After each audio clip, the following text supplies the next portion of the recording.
আগামী জাতীয় সংসদ নির্বাচন ফেব্রুয়ারিতে অনুষ্ঠিত হওয়ার পর রাষ্ট্রপতির পদ থেকে সরে দাঁড়ানোর ইঙ্গিত দিয়েছেন মোহাম্মদ শাহাবুদ্দিন। বার্তা সংস্থা রয়টার্সকে দেওয়া এক সাক্ষাৎকারে তিনি জানান, অন্তর্বর্তীকালীন সরকার প্রধান নোবেলজয়ী অধ্যাপক মোহাম্মদ ইউনূসের নেতৃত্বাধীন প্রশাসনের আচরণে তিনি গভীরভাবে অপমানবোধ করছেন। রাষ্ট্রপতির এই অবস্থান এমন এক সময়ে সামনে এলো যখন দেশের রাজনৈতিক প্রেক্ষাপটে তার ভূমিকা নতুন করে গুরুত্ব পেয়েছে।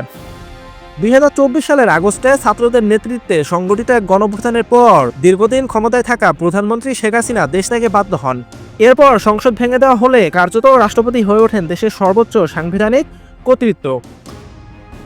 75 বছর বয়সী শাহাবুদ্দিন 2023 সালে আওয়ামী লীগের মনোনয়নে বিনা প্রতিদ্বন্দ্বিতায় 5 বছরের জন্য রাষ্ট্রপতি নির্বাচিত হন। তবে বর্তমান রাজনৈতিক অস্থিরতায় তিনি দায়িত্ব ছাড়তে প্রস্তুত বলেও জানান। ঢাকার সরকারি বাসভবন থেকে হোয়াটসঅ্যাপে দেওয়া সাক্ষাৎকারে তিনি বলেন, তিনি পদত্যাগে আগ্রহী হলেও নির্বাচন অনুষ্ঠিত না হওয়া পর্যন্ত দায়িত্ব পালন অব্যাহত রাখা সাংবিধানিকভাবে প্রয়োজনীয়। এর মধ্যে আসন্ন 13তম জাতীয় সংসদ নির্বাচন ও জুলাই সনদ বাস্তবায়ন বিষয়ে গণভোটের তফসিল ঘোষণা করেছেন নির্বাচন কমিশন। প্রধান নির্বাচন কমিশন KM নাসিরুদ্দিন জানান, আগামী বছরের 12 ফেব্রুয়ারি ভোট গ্রহণ অনুষ্ঠিত হবে। ঘোষিত সূচি অনুযায়ী মনোনয়নপত্র জমা দেওয়া যাবে 12 থেকে 29 ডিসেম্বর পর্যন্ত। বাছাই হবে 30 ডিসেম্বর।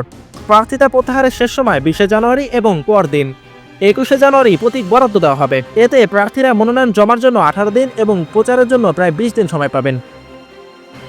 রাষ্ট্রপতির পদত্যাগের সম্ভাব্য ঘোষণা ও নির্বাচনকে ঘিরে তৈরি হওয়া এই সময়রেখা দেশের রাজনৈতিক অঙ্গনে নতুন করে নানা জল্পনা ও হিসাব নিকাশের জন্ম দিয়েছে।